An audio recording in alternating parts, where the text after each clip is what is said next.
লেটারিংটা আমরা যখন সুন্দর করে ছাপা হাতে অক্ষরের মতো তৈরি করব, তখন আমাদের একটা নির্দিষ্ট নিয়ম আছে। আমরা কাগজ যখন আপনার কাগজ পরীক্ষার সময় আসবে, তখন আপনাদের লেটারিং করতে গেলে কী কী প্রয়োজন, লেটারিং এর উপকরণ এগুলো লিখে দিচ্ছি আমি।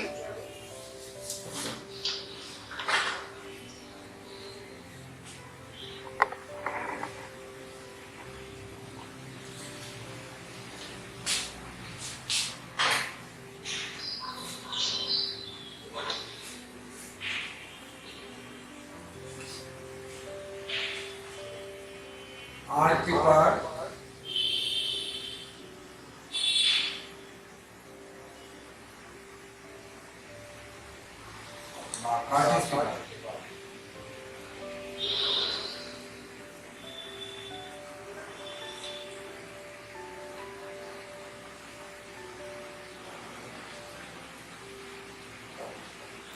आर्ट पेपर বা কার্টিস পেপার আরো কোনো মাধ্যম আছে, যেমন টিনের মধ্যে আমরা লেটারিং করি, ওয়ালের মধ্যে লেটারিং করি, হ্যাঁ, বোর্ড কাগজের মধ্যে লেটারিং করি, বিভিন্ন কাপড়ের মধ্যে লেটারিং করা হয়।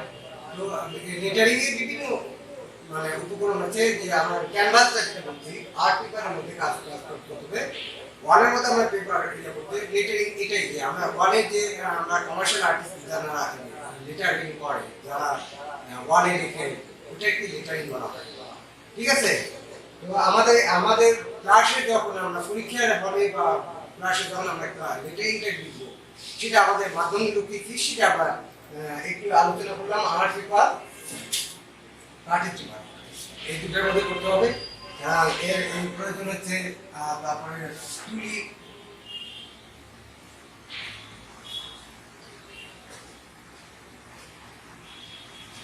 তুলি তুলি লাগবে। তুলি বিভিন্ন সাইজ, আপনি যে লেটারিং যেভাবে নেবেন সেই সাইজের তুলিগুলো দিতে হবে।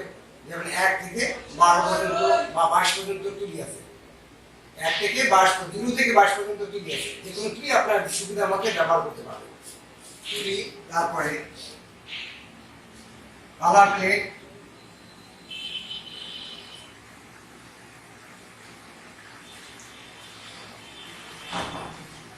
তারপরে হলো পানি, পানির পট,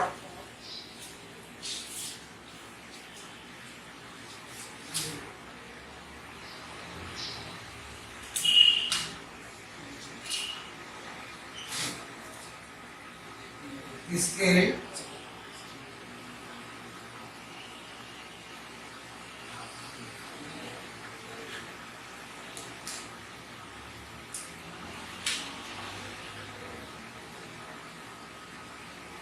আর পেন্সিল,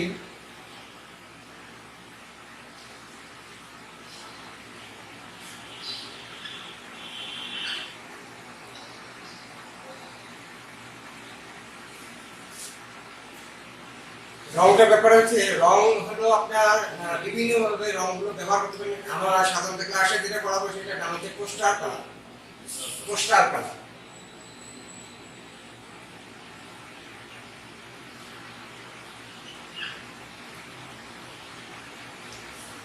পোস্টার রং ছাড়াও আমরা ওয়ালে বা ওয়ালে যখন আমরা করতে যাব, তখন আমরা সেন্সিটিভ পেন অথবা প্লাস্টিক পেন, যে কোনো মাধ্যমে আমরা লিখতে পারি, যে কোনো রং ব্যবহার করতে পারি।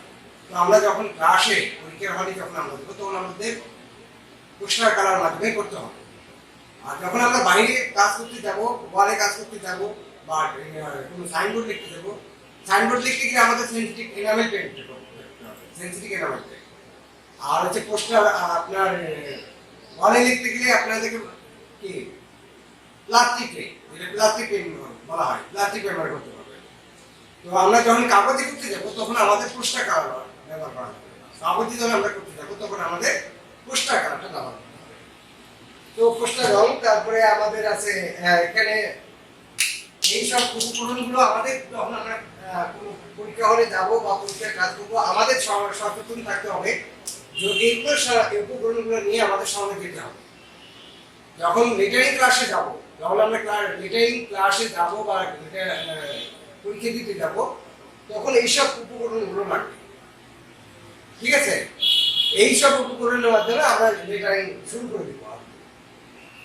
তো আমার ক্লাস ছিল শিল্পের উপকরণ এবং রণকৌশল। তো প্রতিটি ক্লাসের আপনারা যে উপকরণগুলো কি আমি আপনাদের বোঝানো হচ্ছে, প্রতিটি ক্লাসে আমাদের এই পোস্টার লেটারিং ক্লাসে আমাদের কি কি উপকরণগুলো আছে সেটা আমি লিখে দিলাম। এটা আপনারা সংগ্রহ করে রাখেন, লিখে রাখেন, তাহলে আমাদের পরীক্ষায় কাজে লাগবে। যদি বলে পোস্টার লেটারিং করতে গেলে কি কি আপনাদের উপকরণগুলো আছে সেগুলো আলোচনা করেন।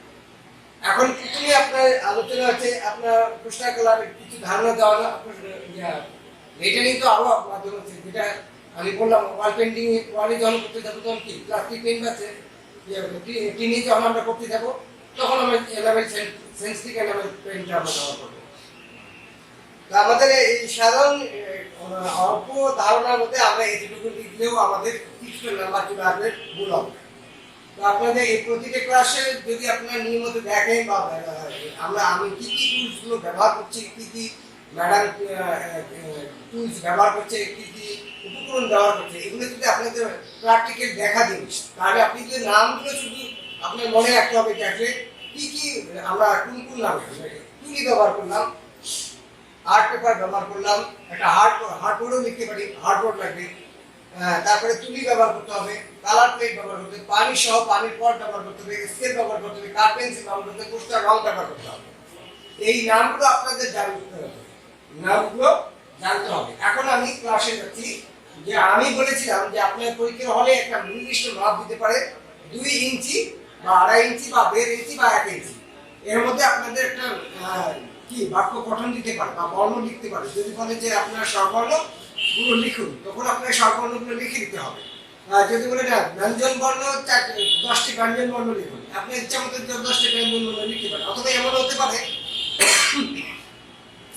যে ক থেকে কি পর্যন্ত একটা ব্যঞ্জন বর্ণ লিখুন, এইভাবে লিখতে পারেন।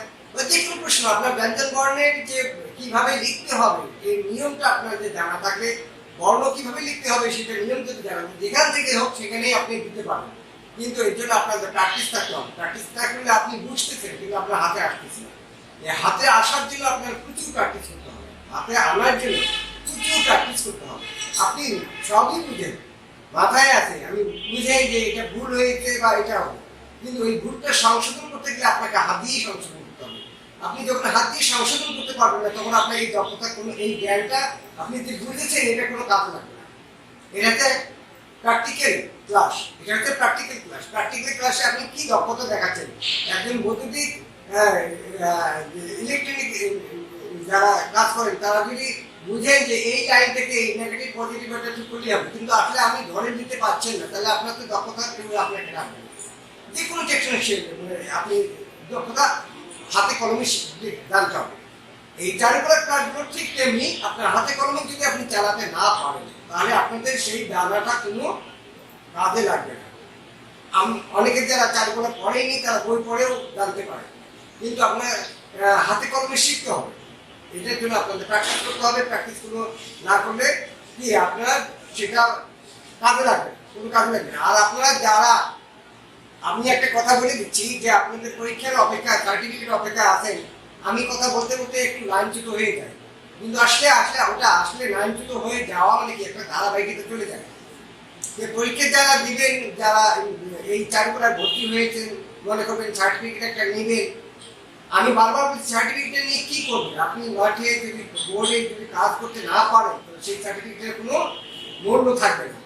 এটা বারবার সচেতন করে দেওয়া হচ্ছে। আর আবার একটা নতুন সচেতন করে দেওয়া হচ্ছে, সেটা যে আপনাদের পরীক্ষার প্র্যাকটিক্যাল মার্কগুলো আমাদের হাতে, আর থিওরিক্যাল মার্কটা হবে বোর্ডের হাতে।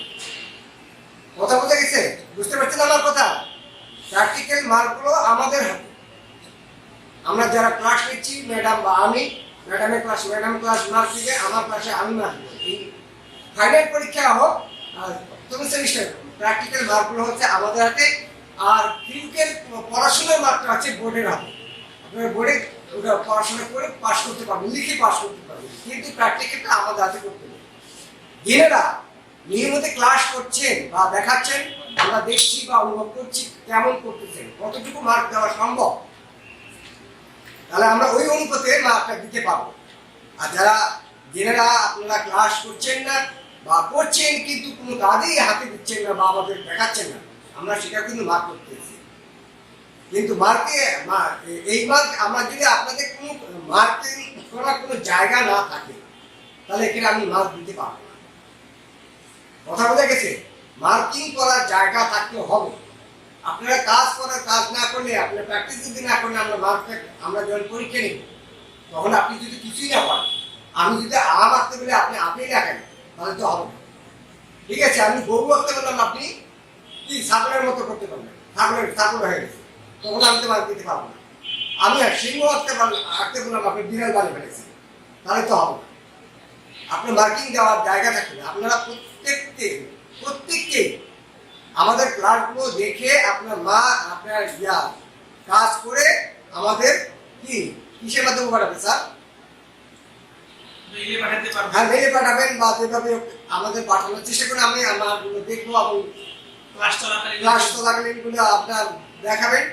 তাহলে এখানে কিন্তু প্রতিটা ক্লাসে আমাদের মার্কিং হচ্ছে। আপনারা কি ঠিক পাচ্ছেন? কোনোদিন শুনেন না, আমাদের এটা জানানো ভুলে গেছে, জানাতে পারিনি। প্রত্যেকটা ক্লাসে আপনার একটা মার্কিং হচ্ছে। যারা ক্লাসে আমাদেরকে দেখাচ্ছেন তারা একটু মার্ক পাচ্ছেন, যারা দেখাচ্ছেন না তারা কিন্তু মার্কিং পাচ্ছেন না। আমি মনে করি তারা অনুপস্থিত।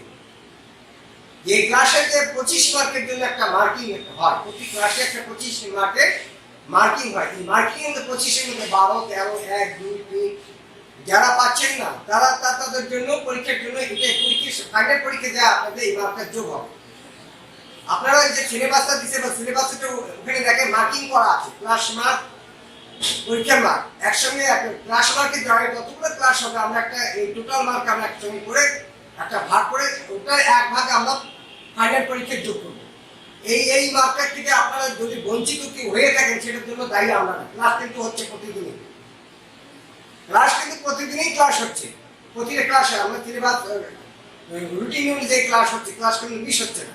আপনারা বোর্ড প্রতিষ্ঠানকে কোনো প্রকার দায়ী করতে পারবেন যে আমাদের ক্লাস হয়নি স্যার, আমরা কি মার্ক পাবো, আমরা তো করি নেই, আমরা তো জানিই না। কিন্তু আপনাদের প্রতিটি ক্লাসে মার্কিং হচ্ছে, প্রতিটা ক্লাসে প্রত্যেককে মার্ক হচ্ছে। যারা দিনেরা দেখাতে পাচ্ছেন তাদেরকে মার্কিং হচ্ছে, যারা দেখাতে পাচ্ছেন না তারাও মার্কিং হচ্ছে। এমনকি যারা দেখাচ্ছেন না কি ধরনের মার্কিং হচ্ছে সেটা আপনারা নিজেরাই বুঝে নেন। ঠিক আছে, আপনারা সচেতন হয়ে যান। আপনারা হাতে কলমে শেখানো একটা সাবজেক্ট, প্র্যাকটিক্যাল সাবজেক্ট, আপনারা যদি প্র্যাকটিক্যাল দেখাতে না পারেন তাহলে কি অবস্থাটা হতে পারে সেটা আপনারা নিজেরাই বুঝেন। ঠিক আছে, আমি বোর্ডে লিখে যাচ্ছি। আমি লেটারিং শুরু করবো। লেটারিং লিখতে গেলে কিভাবে লিখতে হবে আপনাদের একটা প্রথমে আমরা একটা স্কেল নিলাম। স্কেলটা নেওয়ার পরে আমি পেন্সিল দিয়ে একটা লাইন নিলাম। নিচে মনে করি এটা আমার 2 ইঞ্চি বা 1.5 ইঞ্চি বা 3 ইঞ্চি একটা লাইন। 2 ইঞ্চি বা 3 ইঞ্চি এটা আমার এটা যেহেতু আমাদের বোর্ডে, হ্যাঁ, যেটা আপনারা 2 ইঞ্চি, আমি আপনাকে টার্গেট করে দিচ্ছি 2 ইঞ্চি। আপনারা লিখবেন 2 ইঞ্চি, 2 ইঞ্চি অথবা 1.5 ইঞ্চি, যে কোনো একটা মাপে নিয়ে আপনারা কাজ করবেন, বাসায় প্র্যাকটিস করবেন। 2 ইঞ্চি থেকে আমি একটা বর্ণ কালকে লিখেছিলাম যে বর্ণ কিভাবে লিখতে হবে। 2 ইঞ্চি শুধু একটা মার্কিং নিলাম, লাইন টেনে নিলাম, ঘর করে নিলাম।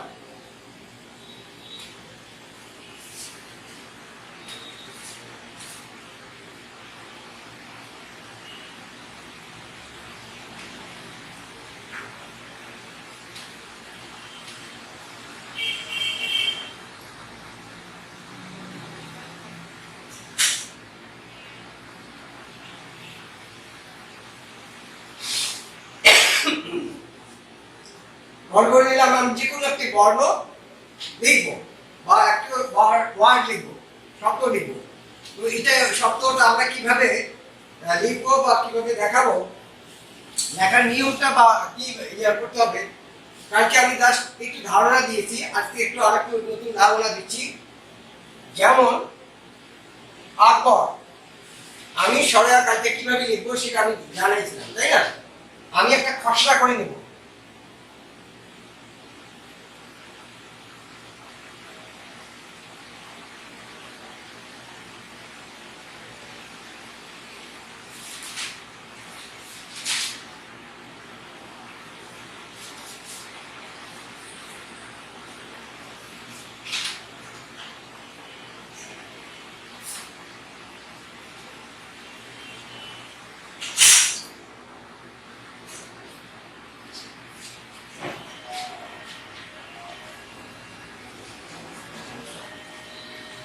দেখতে সমস্যা হচ্ছে।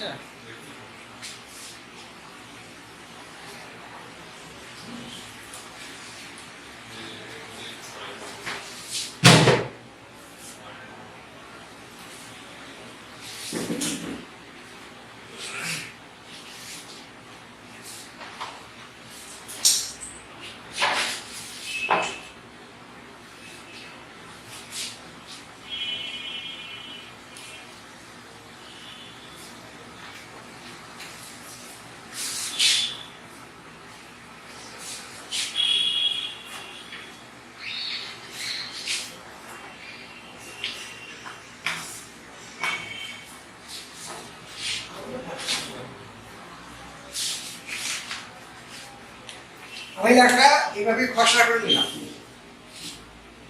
লেখার বর্ণটা আমি খসড়া করে নিলাম। আপনারাও এইভাবে একটা খসড়া করে নেবেন পেন্সিল দিয়ে।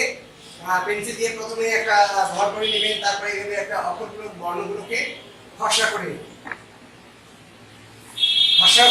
খসড়া মানে একটা লেআউট করে নেবেন, রাফ একটা করে নেবেন। তারপরে রাফের মাধ্যমে লেখাটা কিভাবে বোঝা যাচ্ছে না, না ওটা লেখা যাবে বোঝা যাবে না। আমরা খসড়াটা হবে খুব হালকা হবে। ওদেরকে বলেন আমি কালকে এই অক্ষরগুলো শিখাইছিলাম। ব দিয়ে কি কি ধরনের কি মাপের আকবর আকবর নামে কেউ থাকলে তাহলে আপনার নামটা ভালো করে লিখে নেন। যাই হোক, আমাদের এই যে আকবর লেখাটা আমি যে কালকে স্বরে আ কিভাবে স্বর আ স্বরে আ তো না স্বর আ কিভাবে আমি লিখলাম বা লিখবো, আজকে তুলির মাধ্যমে কিভাবে লিখবো, তুলির মাধ্যমে কিভাবে একটা সাইনবোর্ড আমরা সাইনবোর্ড যারা লেখেন তারা তুলির মাধ্যমে লিখবেন। ওয়ার্ডে যখন লিখবেন তখন তুলির মাধ্যমে লিখবেন। যে তুলি ব্যবহার করার নিয়মটা আপনাদেরকে জানতে হবে, তুলি চালাতে হবে, তুলি ব্যবহার করতে হবে। বাসায় যারা আছেন এইসব উপকরণগুলো কিনে নেবেন, কিনে নিয়ে আপনার বাসায় প্র্যাকটিস করবেন। এই যে উপকরণগুলো লেখা আছে আর্ট পেপার, কাঠি পেপার, আর্ট পেপার বা কাঠি পেপার করতে হবে, তুলি, কালার প্লেট, পানি সহ পানি পট, স্কেল, কাঠ পেন্সিল, পোস্টার রং। এই যে তুলিগুলো তো এই যে এইগুলো এগুলো আমাদের লাগবে এই পোস্টার যখন আমরা এটাই করতে যাবো। তা এখন আমি লিখতে যাচ্ছি আকবর স্বরে আ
টিস্যু আছে মানুষ।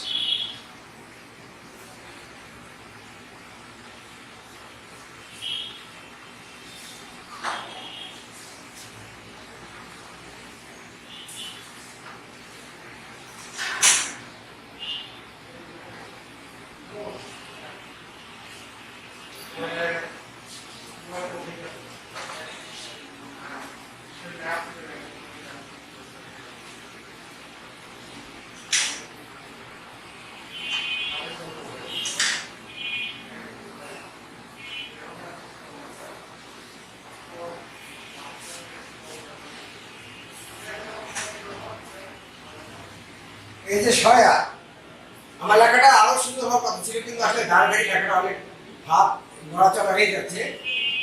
এগুলো লেখার অভ্যাস খুব কম, তবুও আপনাদেরকে দেখানোর জন্য চেষ্টা করছি একটু। আপনারা দেখেন,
দেখা যাচ্ছে, আপনারা দেখতে পাচ্ছেন?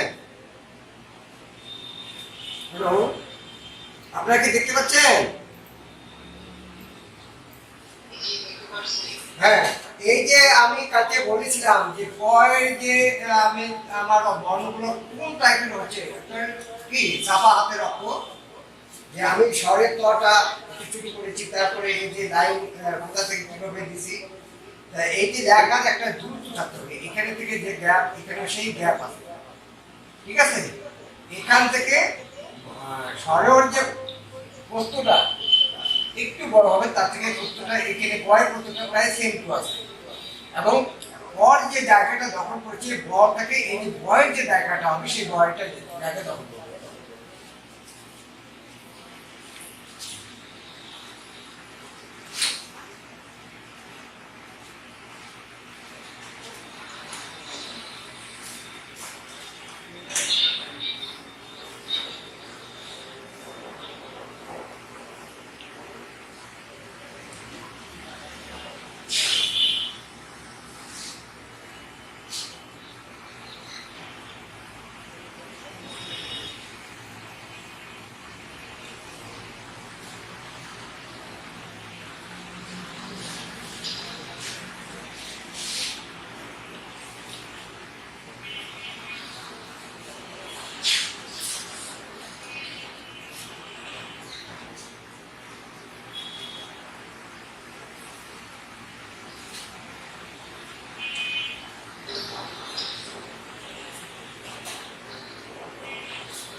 দেখা যাচ্ছে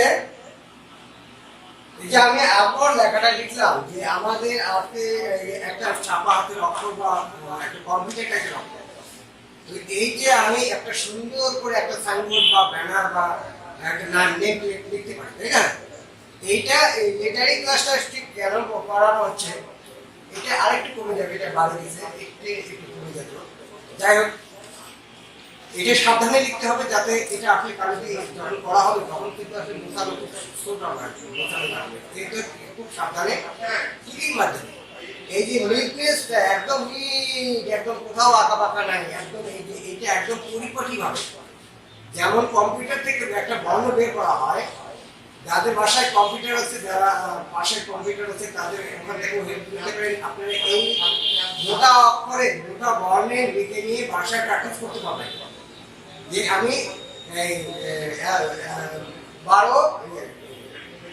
2 ইঞ্চির মধ্যে, যারা কম্পিউটারে আছেন 2 ইঞ্চির মধ্যে কতটুকু মাপে একটা বর্ণ বের হয় কম্পিউটার থেকে বের করা যাবে, তাই না? আপনি কতটুকু নেবেন। তো এই আকবর লেখাটা আপনি কিভাবে লিখলাম, এটা এই আকৃতির মাধ্যমে বা এটাকে আমরা কিভাবে লেখা যায় সেটা আপনাদেরকে দেখাবো। তো আপনারা এটা বাসায় প্রতিটা বর্ণ আপনাদের কি শিখতে হবে, প্রতিটা বর্ণের মাপ জানতে হবে, প্রতিটা বর্ণ কাজ করতে হবে, তাহলে আপনি শিখতে পারবেন। যাই হোক, আমরা এখন লিখলাম, এখন প্রতিটা আমি কালকে কিছু বর্ণ দেখাছিলাম যে গ বা বর্গের জ, এটা আমরা মোটা অক্ষরে কিভাবে লিখবো সেটা আজকে আপনাদেরকে ধারণা দেওয়া নেই। মোটা অক্ষরে কিভাবে আমরা লিখবো, কালকে পেন্সিলের মাধ্যমে বর্ণগুলো ঠিক সাজানো কিভাবে করতে হবে সেটা বলা আছে। আজকে মোটা অক্ষরে কিভাবে আমরা তুলির মাধ্যমে করবো সেটা আপনাদেরকে দেখানো হলো। আপনারা বাসায় বেশি প্র্যাকটিস করবেন। আর আমি বললাম একটু আগে যে আপনারা যদি প্র্যাকটিস না করেন সেটা মার্কিং হচ্ছে, সেটা যারা প্র্যাকটিস করছেন তারাও মার্কিং হচ্ছেন, আর যারা আপনারা আমাদেরকে দেখাতে পারছেন, যারা প্র্যাকটিস করে আমাদেরকে একটু খারাপ হবে এই প্রথম অবস্থায়, প্র্যাকটিস করতে করতে দেখা গেল আমার থেকেও অনেক সুন্দর হতে পারে, তাই না? এখানে যত বেশি প্র্যাকটিস করবেন, যত বেশি চর্চা করবেন, তত বেশি আপনাদের কাজে লাগবে। লেটারিং আমি এখন লিখলাম, এখন মনে করেন আরো অনেক লেটারিং আছে, তাই না? তালিবেশ আছে, ল আছে, তারপরে মধ্যদেশ আছে, আরো অনেক অক্ষর আছে, দন্তেশ আছে, দন্তন্য আছে, মধ্যন্য আছে, আরো অনেক অক্ষর আছে। এগুলো এক একটা অক্ষরে এক এক ধরনের বৈশিষ্ট্য, তাই না? এক এক আকৃতি, এগুলো কোন আকৃতিতে কিভাবে করতে হবে সেটা আমি বলেছিলাম যে ক্লাস 1-এর বইগুলোতে আপনারা যদি বেশি বেশি দেখেন, বর্ণগুলো দেখেন, তাহলে আপনাদের অভিজ্ঞতা আরো বেশি বাড়বে। আমরা আসলে আমাদের এক কথাতে চেষ্টা যদি করে থাকি তাহলে আমরা সেটা সফল হব, সুফল পাবো, তাই না? আর যদি চেষ্টা না করে আমরা সফলতা অর্জন করার চেষ্টা করি, মনে করি, তাহলে সেটা ভুল হয়ে যাবে, সেটা হবে ভুল হয়ে যাবে। তো আপনারা চেষ্টা করবেন। তো আমি এখন মনে করেন আরেকটা অক্ষর যদি দিচ্ছি যে এরকম আমরা একটা কি সুন্দর বর্ণ থেকে সুন্দর ওয়ার্ড দেখে কিছু কবিতা, কিছু নিবেদন বাক্য আমরা ধরে রাখতে পারি, একটা সৌন্দর্যতা পাবো, তাই না? এটাকে আমি আরেকভাবে এটাকে আবার এখান থেকে আমি কম্পোজ করি, কম্পিউটার কম্পোজের মধ্যে এখান থেকে আমি যদি আপনার সৌন্দর্য আর একটা বেশি করতে পারি, দেখাতে সুন্দর দেখাতে।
সরি ভুলে গেছে।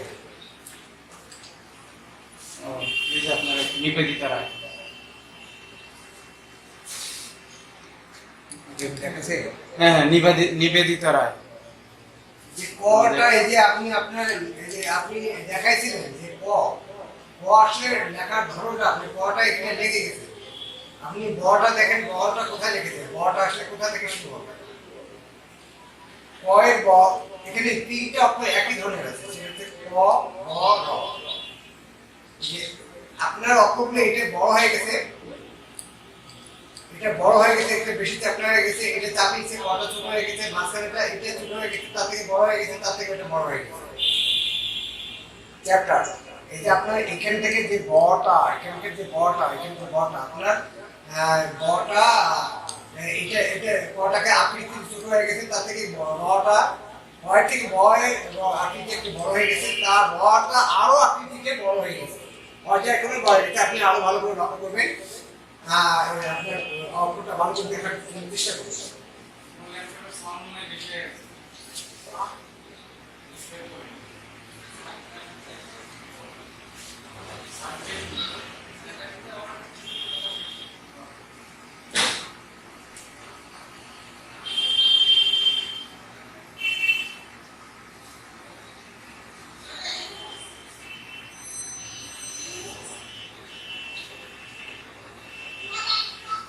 এখানে আমার এই যে অঙ্কটা ভুল হয়ে গেছে, মানে মাত্রা আমি আসলে লিখতে চাচ্ছিলাম আকবর হয়ে গেছে তা।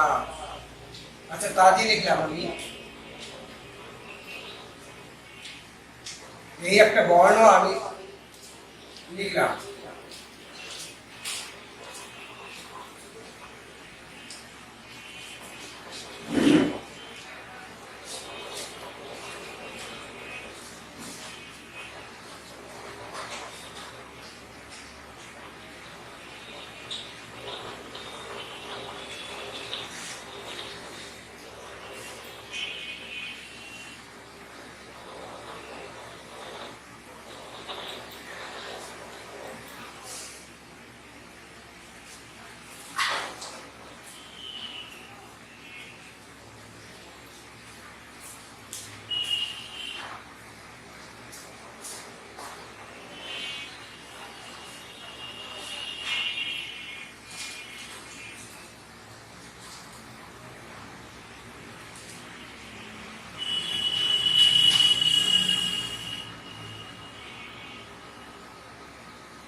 এই যে আমি তাজ লিখলাম, তাজ বৈশিষ্ট্যটা কোন আকৃতি, কোন গঠনটা, এটা আপনি ফলো করতে হবে। আমি এই বৈশিষ্ট্যটাকে যদি আমি এভাবে লিখি,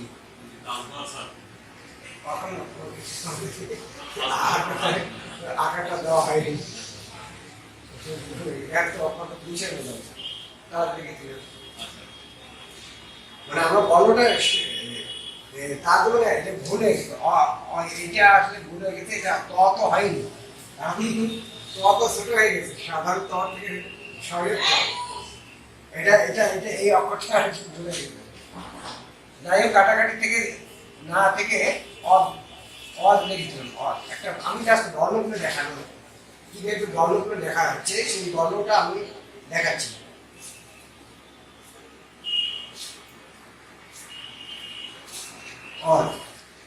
এই যে আমি তুলির মাধ্যমে একটা বর্ণ ছাপা অক্ষরের মতো চেষ্টা করছি, ছাপা অক্ষরের মতো দেখা যাচ্ছে। আপনারা যারা পেন দিয়ে লিখতেছেন বা পেন দিয়ে আসলে ওদের দেখা সম্ভব না, যখন আমরা ছাপা অক্ষরে লিখতে যাবো তখন তুলি অবশ্যই প্রয়োজন আছে। অথবা আরেকটা বিষয় হচ্ছে মার্কার যারা লিখতে পাচ্ছেন, মার্কার দিয়েও লিখতে পাবেন, কারণ মার্কার দিয়ে এইভাবে নিখুঁতভাবে করা সম্ভব হবে না। আছে বিভিন্ন মার্কার আছে, বিভিন্ন মার্কার ব্যবহার করতে পারবেন। কলা মার্কার আছে, ডট মার্কার আছে, বিভিন্ন গোল মার্কার আছে, কোন পেনের মতো মার্কার আছে। তারা ওই মার্কার সাহায্যে করতে পারবেন। যদি আপনার পোস্টার কালার সমস্যা হয়ে থাকে তাহলে আপনার মার্কার একটা আর্ট পেপারের মধ্যে মার্কারের মাধ্যমে করতে পারবেন।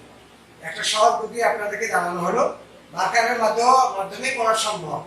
যে চিকুন মার্কার আছে, কলমে নিপের মতো মার্কার আছে, মোটা মার্কার আছে, উভয় মার্কার মাধ্যমে আপনারা এইভাবে লিখে জমা দিতে পারবেন। কিন্তু কলমে ব্যবহার করা এটা গ্রহণ করা হবে।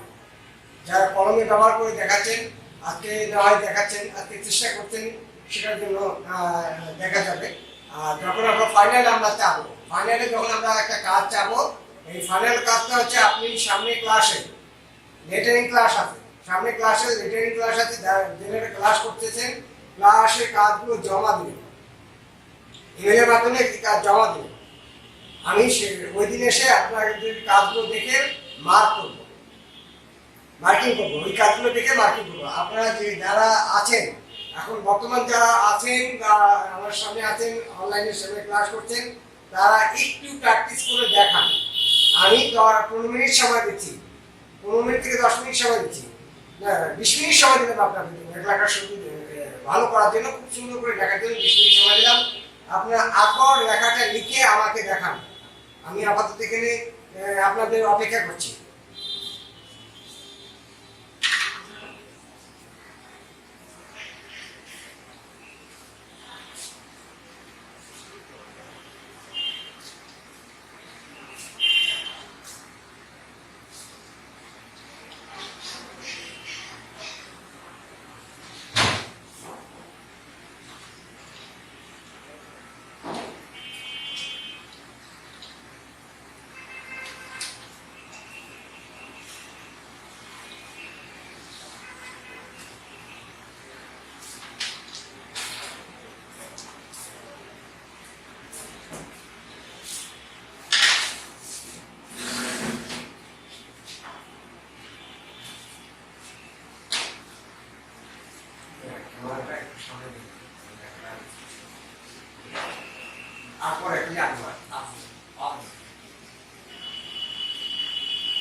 দেখতে পাচ্ছি আজকে 8 জনের দেখলাম, 8 জন, আর বাকি 16 জন, মোট 16 জন ক্লাস করছেন। 16 জনের মধ্যে আমি 8 জনের দেখতে পাচ্ছি। আমাদের স্টুডেন্ট সংখ্যা 50 আপ, কিন্তু ক্লাস হচ্ছে 16 জন দেখলাম আজকে। তার মানে তিন ভাগের 1 ভাগ ক্লাস করছে, আর বাকি 2 ভাগ নাই। যারা ক্লাস করছেন না তারা ভ্রান্তি ভোগবেন পরে, যারা আপনারা গুরুত্ব দিচ্ছেন না। আমাদের প্রতিটি ক্লাসে একটা মানা করছে। আমাদের এখানে আপনাদের উপস্থিতি, আপনারা কারা কারা উপস্থিত হয়েছেন সেটা আমাদের হাজিরা খাতায় ওঠানো আছে। যারা ক্লাস করছেন তাদের নাম লেখা হচ্ছে, যারা দেখাচ্ছেন তাদেরও নাম দেওয়া হচ্ছে। যারা দেখাচ্ছেন না, ক্লাসে আছেন কিন্তু দেখাচ্ছেন না, কিন্তু আমি তাদেরকে অনুপস্থিত মনে করি। কারণ আমি ক্লাসে দেখছি না, আপনি ট্রাই করছেন কিনা। আর যারা ক্লাস করতেছেন তা দেখাচ্ছেন তাদের জন্য একটা মার্ক হবে। এটা 25 মার্কের মধ্যে একটা ক্লাস আছে।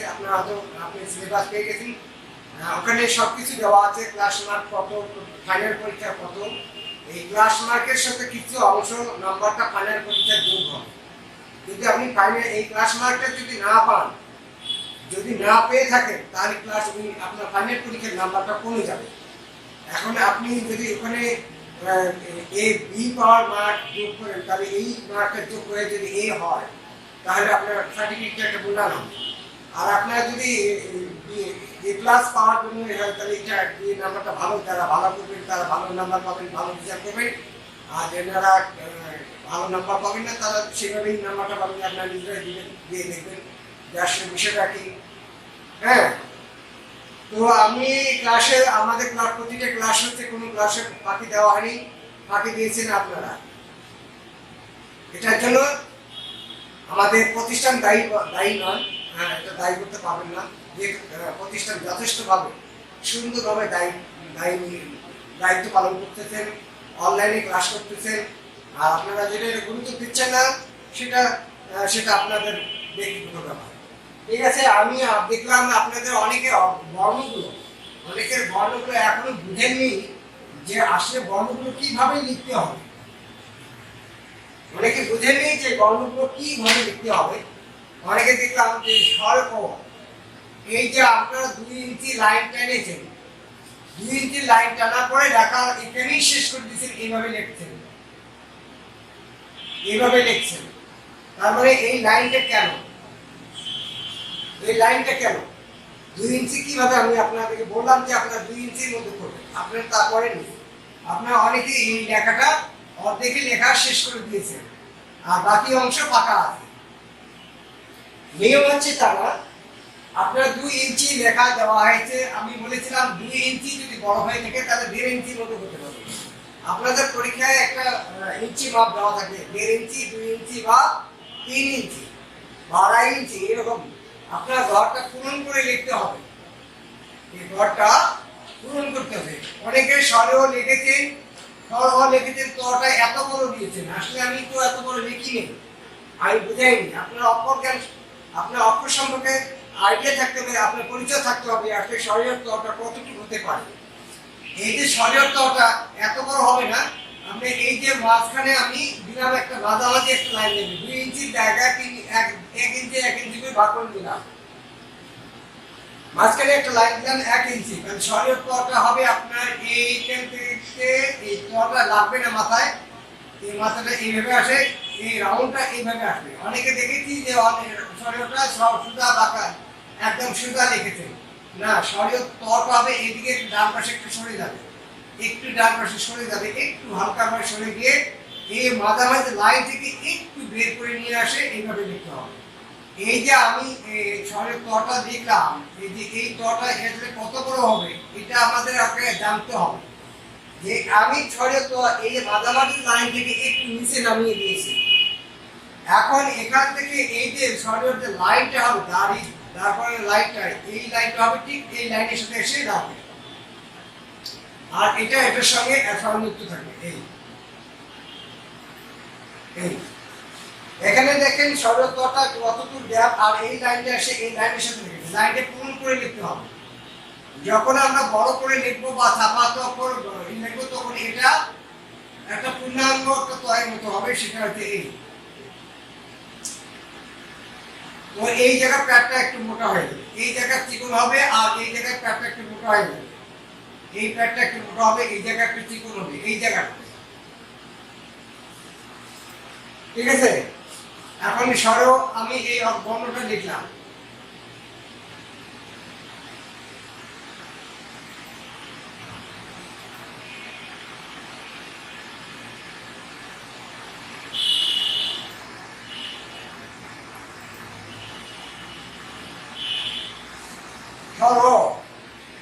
লেখার গঠনটা আমি দেখতে হবে, পরিমাণটা বুঝতে হবে, কোন লেখা কিভাবে গঠন আছে। আপনার গঠন সম্পর্কে যদি আপনাদের একটু আইডিয়া নিয়ে না আসেন তাহলে লেখাটা ভুল হয়ে যাবে। প্রত্যেকটা অক্ষর, প্রত্যেকটা অক্ষরেই একটু চেঞ্জ আছে। আপনার আমার যেমন আমার গঠন আর একজনের গঠন সমান নয়, ঠিক আছে। প্রত্যেকটা বর্ণই একইভাবে দেখতে হবে যে আসলে কোন জিনিসটা কোথায় কিভাবে আছে, এটা লক্ষ্য করতে হবে। এখন ক অনেকে লিখেছেন যে 3টা ক, একটা বড় একটা ছোট, একটা বড় একটা ছোট লিখেছেন, তা না। এই যে বর্ণের আমি আরেকটা ভালো করে বোঝার চেষ্টা করছি, এই যে তয় লাস্ট স্পেসটা, এই যে স্পেসটা ঘর, এই ঘরটা আর এখান থেকে ঘরটা এই বয়ের ঘর এখান থেকে যাবে। আমি স্পষ্টভাবে সুন্দরভাবে বোঝাচ্ছি, আপনাদেরকে ভালো করে লক্ষ্য করতে হবে যে বর্ণটা কিভাবে সুন্দর করা সম্ভব। এবং অক্ষরটা আমরা ওয়ার্ডটা লিখবো, এখানকার স্পেসটা যখন আছে তখন ছয়া কিন্তু আকারটা কিন্তু আলাদা, থেকে আকার এসেছে, আকারটা থেকে আলাদা, আকারটা কতটুকু হবে এই যে মাত্রাটা দিতে হবে।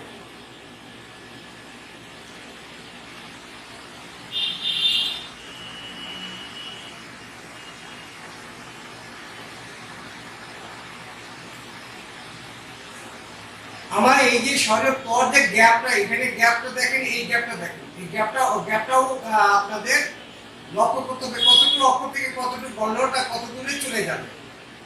এখন বটা লিখবো, আমি বলেছিলাম যে স্বর অর যে স্পেসটা, আমরা এই যে স্পেসটা, এই যে তয় যে এই অংশটা থেকে এই অংশ, আমি বয়ের ঠিক সেই অংশটা থেকে নিয়ে নেব। আবার গ্যাপটা হবে কতটুকু গ্যাপ হবে, এই যে প্রতিটা বর্ণের গ্যাপ, এই যে এইখানটা থেকে গ্যাপ, এই গ্যাপটা এখানে নিতে হবে এবং এইটা যত স্পেসটা আছে ঠিক এই স্পেসটা এতটুকু নিতে হবে। আমি ঘর করে সুন্দরভাবে বোঝাচ্ছি, আপনারা বোঝার চেষ্টা করেন যে আমাদের অক্ষরটা লিখলেই শুধু লেখা নয়, একটা লেখা থেকে স্পেস আর একটা লেখা স্পেস বর্ণ, একটা বর্ণ থেকে আর একটা বর্ণ স্পেস কতটুকু হতে পারে বা কতটুকু গ্যাপ দিতে হবে, এই সব মিলিয়ে একটা সুন্দর লেখার আপনাদের সৃষ্টি হবে। তো আমি এখানে দেখলাম বটা, আমি লিখলাম বটা লেখাটাকে আমি বুঝিয়ে দিচ্ছিলাম। আপনারা অনেকে বটা এত নিচে নামি দিচ্ছেন, এখান থেকে এখানে লিখছেন, আসলে বটা এতটুকু নিচে নামানো কথা না। যে আমি অর্ধেক লিখেছি, এই যে এই অর্ধেকটাই 1 ইঞ্চির এখান থেকে আপনার আসলাম।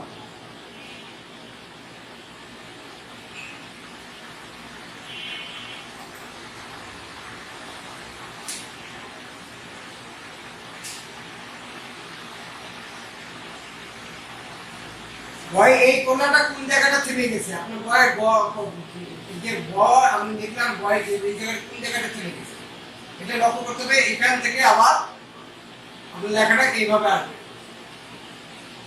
এই লেখাটা অনেকে সোজাই লিখেছেন, বটা একদম সোজা লিখতেন, আসলে সোজা হবে না।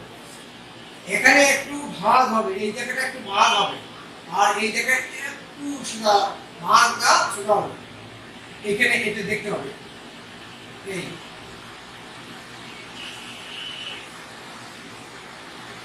এখন এখান থেকে অনেকে এই যে একবারে উপর থেকে কোয়ার্টার এখান থেকে লিখতেন, তা না, এই মাত্রা থেকে সামান্য একটু নিচে বয়ের অংশটা নিয়ে এখান থেকে এই মাত্রাটা নিচে এসে এই স্পেসে এখানে যাবে।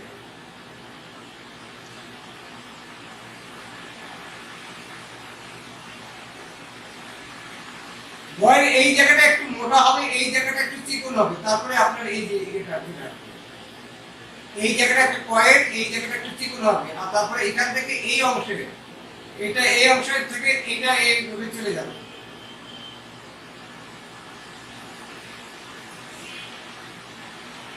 এখন কয়ের যে ব যে আছে, কয়ের ব স্পেস অনুযায়ী আমাকে এই গ্যাপটা রাখতে হবে।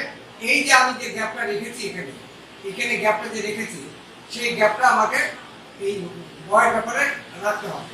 এই গ্যাপটা এখানেও রাখতে হবে, একই গ্যাপে রাখতে হবে।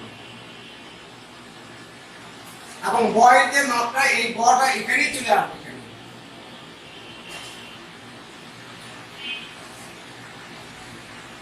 ঠিক আছে, আমি এই গ্যাপটা আরো চাপাতে পারি, যদি আমি এই গ্যাপটা কিন্তু গ্যাপ সমানভাবে রাখতে হবে, গ্যাপটা সমানভাবে রাখতে হবে। আপনার এই গ্যাপটা চিকন করবেন, এই গ্যাপটা আবার বেশি বড় করবেন, আবার এই গ্যাপটা বয়ের গ্যাপটা আবার কম করবেন, তাহলে দেখা সৌন্দর্য হবে না, দেখা সুন্দর হবে না। ঠিক আছে, তাহলে আমি বটা লিখলাম, তাহলে বয়ের গ্যাপটা আমি ওইভাবে দিব। বটা আবার এখান থেকে শুরু করবো, এই যে এখান থেকে আসে, এই যে বয়ের মাত্রাটা আমাকে হাফ, এটা আমি যে হাফ অংশ করেছি, বয়ের এই মাত্রাটা এখানে আসে, এখানে হাত থাকবে, এখান থেকে আসে এই কোথায়, তারপরে এখানে যাবো। ডাবল যদি আমি করি তাহলে এটা আঁকবো। ঠিক আছে, আবার রটা একই মাপে যাবে, এটা যত গ্যাপ আছে এই গ্যাপটা এখানে রেখে আমি একই ভাবে একই রাখবো, তাহলে লেখাটা আমার সৌন্দর্য থাকবে।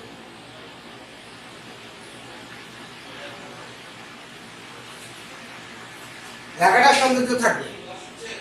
আমি আবারও আপনাদের 20 মিনিট সময় দেবো এই লেখাটা দেখার জন্য।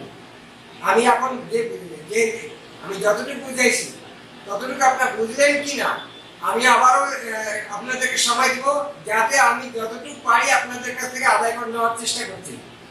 আমি শুধু বক করে চলে গেলাম বা লেখাটা বুঝাইলাম না, তাহলে আপনারা কিছু শিখবেন না।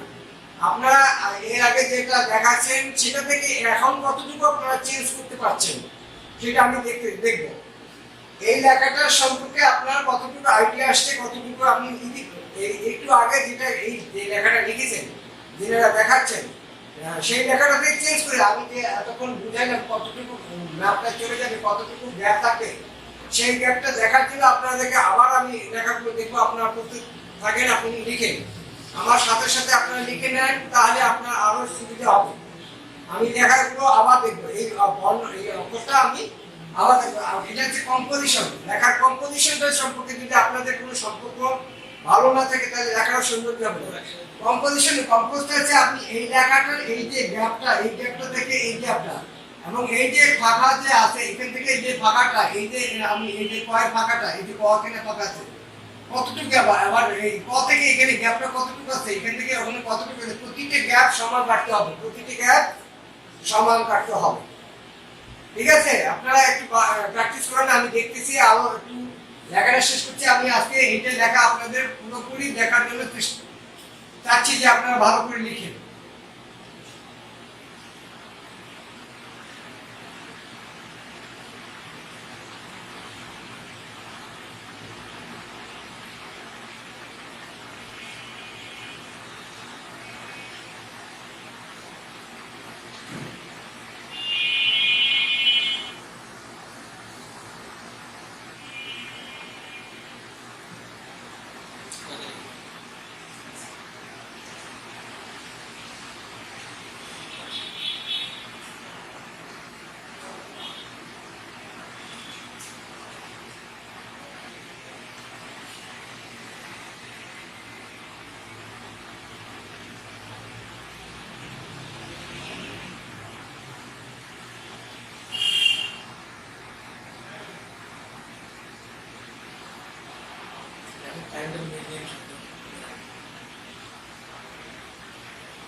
তাহলে এই যে লেখাটা আমি দিলাম বর্ণটা গ্যাপ, আপনাদের বর্ণের গ্যাপটা আপনার লক্ষ্য করতে হবে, বর্ণের সাইজ লক্ষ্য করতে হবে এবং এই যে কতটুকু গ্যাপ রাখতে হবে সেটা আপনাদেরকে দেখাতে হবে।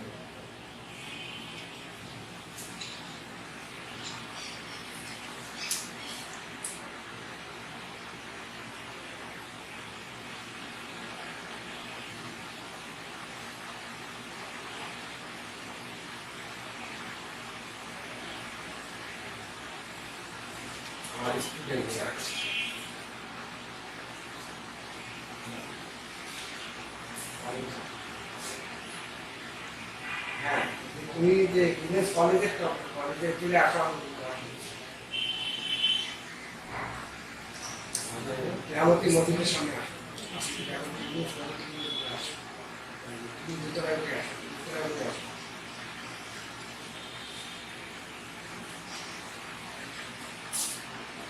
এখন বিষয় হলো যে আমাদের এই যে লেখা যে এই যে স্পেসটা, এই স্পেসটা সমান রাখতে হবে, প্রতিটা স্পেসের সমান রাখতে হবে। আমি ভালো করে দেখেন আপনারা, এই যে এই লেখার যে স্পেস, এই লেখার স্পেস সমান করতে হবে।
আমি যে লেখাটা দিলাম আপনারা একটু প্র্যাকটিস করেন, দেখেন।